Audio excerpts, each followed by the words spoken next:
Hi everybody, this is Kyla from Succeeding in Heels, a platform where you can create a career that you love. I am excited because this is one of my first videos I have on my website, and I have invited an amazing guest to come and speak all about personal branding. And her name is Jocelyn, and she is from The Virtual Effect. So welcome, Jocelyn. Thank you for being here. Hi, Kyla. Thank you so much for having me. I'm so happy to be here with you. Oh, thank you. So this concept of personal branding, I don't know about you, but it's everywhere at the moment. It's all over Instagram. You have to have a personal brand. What does it look like? But I think I want to sort of look at it in a different sort of aspect of the career side. So we hear about a lot of it in the business, and especially at the moment with me doing my website, and you've already got a beautiful website. You know, it's all about branding, but people probably don't know that actually a personal brand can actually relate to their corporate career as well, as not just a business. So I want to touch on that a little bit today. So I'd love you to sort of maybe, give us a little bit of overview of your view of what you mean by sort of your personal branding voice when it comes to sort of career and sort of building it within the corporate industry. Sure. So the way that I really take this, what's meant with your personal branding voice is how you're presenting yourself, what image you're putting out there for your colleagues, for your superiors, for competition, for whoever to see. It's who you are extending out into the world, really. And it extends beyond your actual. So, of course, the way in which you speak is a huge part of it, the words that you choose to use and the confidence within which you communicate. But it's also your body language and, the way that you hold yourself during conversation, your style, the content that you post on social media, what you share, how you share it, the way you engage with your followers. So this all really kind of leads into what your personal brand is. And it's important also when you're thinking about it, how do you want to make other people feel? Because sometimes the way in which we think that we're putting ourselves out there and the way in which it's actually being received by our audience, being colleagues, clients, etc., sometimes be very different. So that's why it's so important to get clear on the image that you want to put out there. I suppose it's like the perception, really, isn't it? It is, and of course some of it is visual and how you look and how you carry yourself, but there, like I said before, there's also the nonverbals, and I think we've all seen it before. You have a first impression of someone visually, and then as you start to talk and connect with them, you really are exposed to who they actually are. And so that's where kind of like the meat of your brand is in how you're actually interacting and presenting yourself in any given professional situation. That's so true.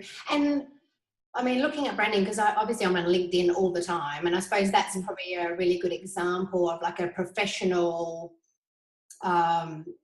platform, I suppose, that people are going on, and people see you at first sight, really, don't they? So they see your profile picture, and even I think the communication within that first blurb that they have, of the skills is so important. And I suppose your voice really comes through that as you're writing in there, doesn't it? It completely does. And LinkedIn is really gaining a lot of steam, and a lot of people are using it.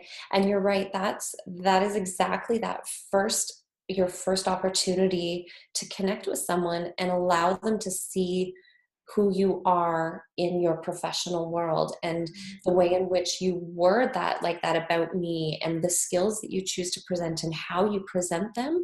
Those are all indicative of the brand of you're communicating to the people that are finding you on any of the social media channels. Yeah, absolutely. And I think it's so important because, employers go on there, and actually it's funny because when I've been speaking with, corporate, because I was still working in corporate over the last couple of years, people are checking people's Facebooks now to see, just what they do, and and then they can look at their LinkedIn, and sometimes it's two completely different people. So, and then that gives a perception, obviously, from the employer side of what is going on. There's no sort of flow here. So, do you think it's quite important to make sure that you're really careful with what you're sort of posting out there, especially when you're looking for a new job and you're in the industry and you're actively out there networking? I do. I think it's very critical that anything that you're posting, you need to have that filter. And as we get older and enter the workforce and are looking to change jobs, I mean, as frustrating as people might feel with the fact that they can't express themselves, you need to be aware that that's where we are nowadays, and people are using all of those channels. And you may just put your LinkedIn out there, but I know I've done it as an employer. I will search and I will pull up everything, because you're right. Employers want to see, what do they do in their personal time? How are they interacting with people? And so it's so important that you just use that professional filter. Not saying that you can't be who you are, and that's why it's so important to identify your personal brand, but you just need to be careful in the content that you put out there. Is that really communicating what you want to potential employers or clients? Yeah, no, I totally agree. And sometimes, you see, you sort of compare it and you're just like, oh my goodness. And the thing is, you can't help it, when you're interviewing people and when you're, speaking with them on the phone, and you've seen stuff on Facebook or Instagram or wherever, and you're comparing it to their LinkedIn and their resume as well, and you're like, oh my God. And you just can't help but think, about what else they've sort of posted out there. So I 100% agree. It's just so important. Yeah. It really is.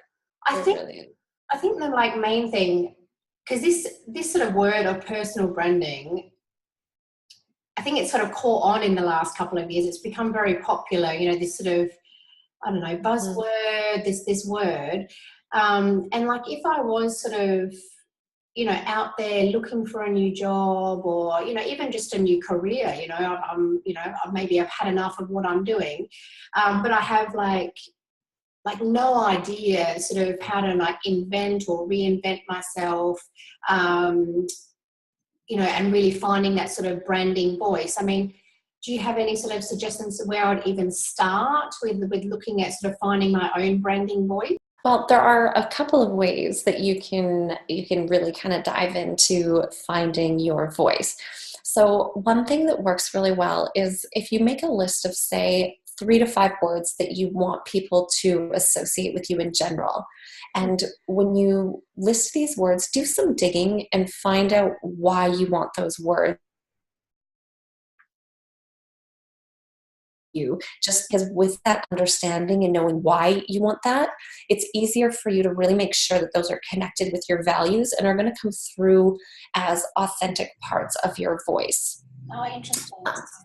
Another thing that works really well, and I'll do this with branding clients for business brand, but you can also use it in the personal branding side, is to make a Pinterest mood board. And so basically go in, yes, and I mean, don't we all? Yeah. Love it. So you can fill it with images and colors, quotes, anything that is kind of in line with how you want to be perceived. And it doesn't need to be an image of a woman. It could be a city that you love and that you have a connection with, that you feel emits a certain emotion. And so really just be creative with that, and anything that you connect with, that you feel is a part of who you are, and who you want to be perceived as professionally, put that on there, because as you go through and do this, you're going to start to see a common theme in there. You'll start to see colors that are consistently showing up, or a certain type of quote, or maybe even a certain style of photography that you're really connecting with. And this all just kind of helps you to discover who your voice is and why.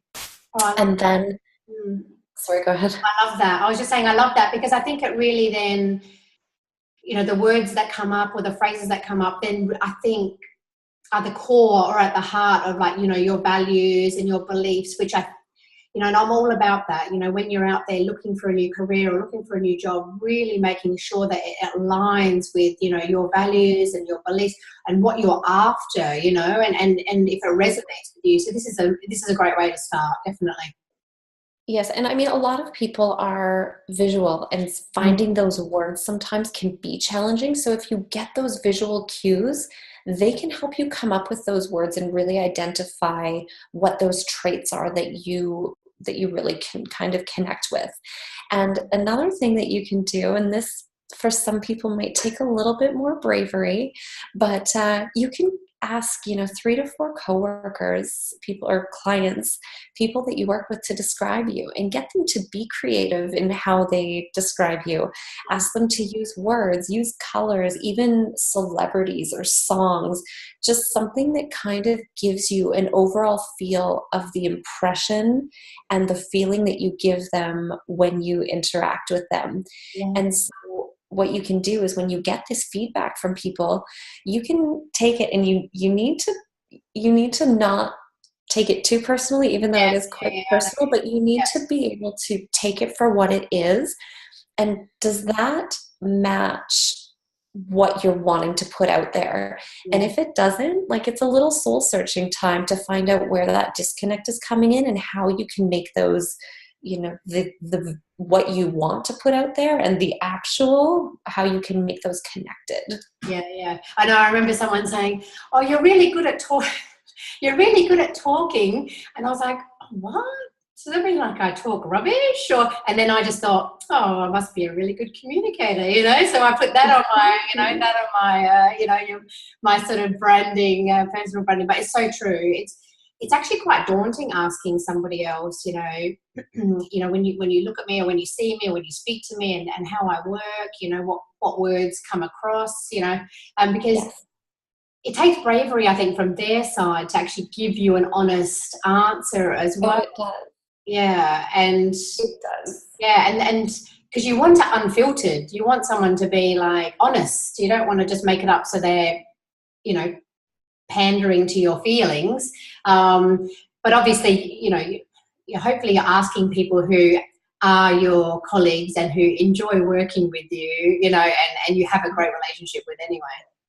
Oh, exactly. So that they feel they can be honest. And even, I know before we started recording, we were talking about networking groups. Yes. And I feel that when you develop that group and you can be vulnerable with one another and get that honest feedback, because I mean, nobody likes the constructive criticism, but it can be relayed and communicated in a way that's not offensive and that is coming from a good place from that other person. And we just need to be open to receiving that and taking it for what it is and using it to better ourselves, and taking it as an offensive piece of information, really. So we can use all of those types of groups and pods to really give us the feedback that we need, so that we're putting our best selves out there. Yeah, 100%. And networking is a great place to sort of start and dabble in sort of finding that voice as well, I think.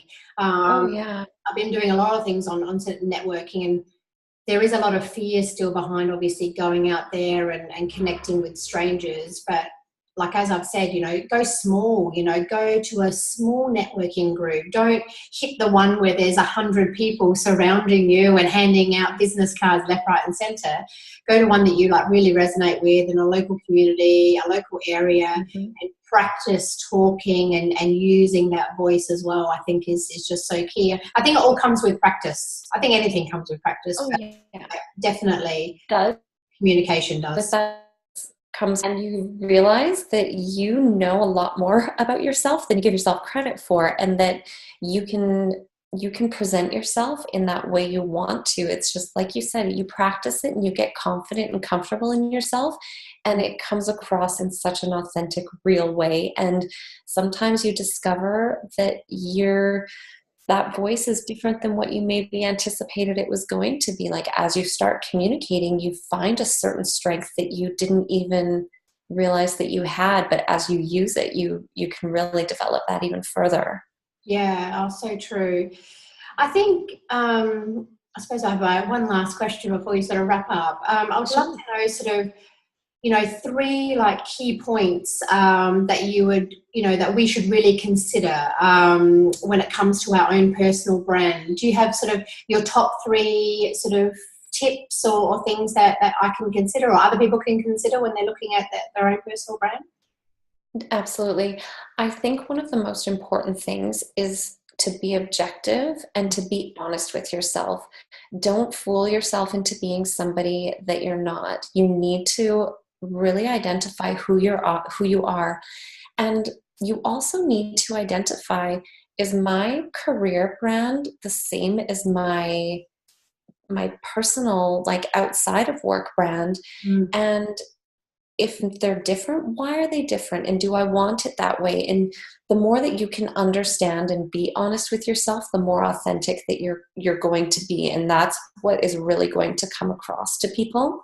Mm. Another thing is, like I said before, to check in and get feedback from those people that you trust, and find out, and even just check in with yourself. Like, if are you, the way in which you're handling yourself, is it still in line with that brand that you set out to establish, or have you strayed from it? And then kind of evaluating why. Is it because you weren't authentic to start from, or have you got caught up trying to be what everyone else thinks that you should be in this career and professional world?